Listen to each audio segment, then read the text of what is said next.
Je n'ai pas le temps qu'il me faut. Je n'ai que l'instant présent. Donc autant pour moi de faire ce qui compte là maintenant. Salut à toi, bienvenue sur cette vidéo. Je suis Darden Bouti, coach en motivation, entrepreneur et formateur.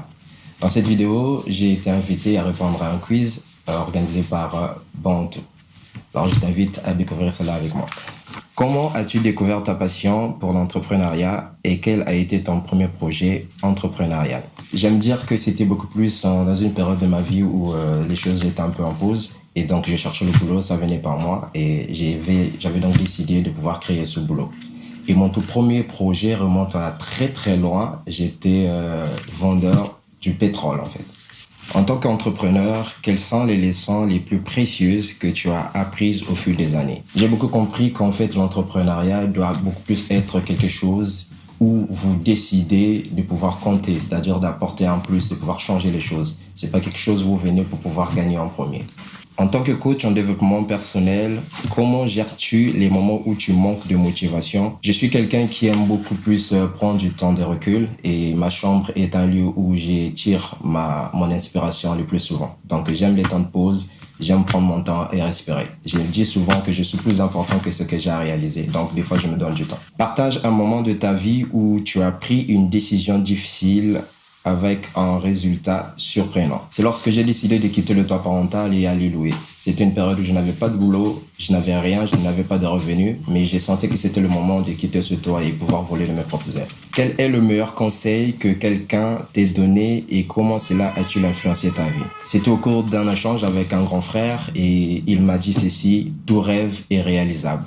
Et ça m'a permis de comprendre que peu importe ce que je veux dans la vie, tout n'est tenait qu'à moi et je peux les vivre. Y a-t-il des livres, des mentors ou des ressources qui ont eu un impact significatif sur votre propre motivation? J'aime beaucoup John C. Maxwell et j'aime David Laroche. Je vais dire que c'est David Laroche qui m'a mis vraiment sur ce chemin. Les livres également, oui. J'ai lu un livre qui m'a passionné beaucoup à l'époque. C'était sur le management. Les 100 règles d'or du management. Quel conseil donnerais-tu à quelqu'un qui cherche à se lancer dans l'entrepreneuriat? C'est de lui dire de ne pas aller si vite, mais vraiment de prendre le temps de se poser la question de savoir qu'est-ce qui le motive, pourquoi tu veux le faire. Parce que c'est ce qui vous donnera la force de surmonter les circonstances ou les défis qui se mettent à votre chemin. Si tu pouvais remonter dans le temps et donner un conseil de motivation à ton toi plus jeune, quel serait-il? Peu importe ce que je veux dans la vie, je peux l'avoir, je peux le réaliser. Je peux changer les choses, il suffit juste que je décide de passer à l'action. Quelle est la philosophie de vie qui te guide au quotidien? Je n'ai pas le temps qu'il me faut, je n'ai que l'instant présent. Donc autant pour moi de faire ce qui compte là maintenant. Prononce rapidement cette phrase. Suis-je bien chez ce cher Serge? Suis-je bien chez ce cher Serge? Suis-je bien chez ce cher Serge? Je préfère m'arrêter là.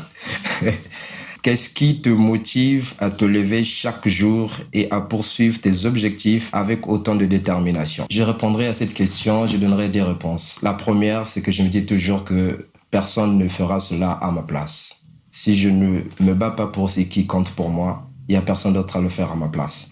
Et deuxièmement, c'est parce que j'ai découvert qu'il y a forcément quelqu'un qui vous observe, il y a forcément quelqu'un qui compte sur vous. Et si vous lâchez, vous pouvez contribuer à briser le rêve ou la vie de quelqu'un d'autre. C'est quoi ton mot de la fin? À toi qui me suis, peu importe où tu te trouves, peu importe ta condition, peu importe ton état social, j'ai juste envie de te dire que tout ne tient qu'à toi. Tu es le résultat des rêves, des croyances et des actions que tu as posées hier. Donc si il se trouve que tu n'es pas fier de toi aujourd'hui, tu peux l'être demain en décidant de changer ton quotidien, de changer tes actions, de changer tes croyances pour pouvoir vivre tes rêves demain.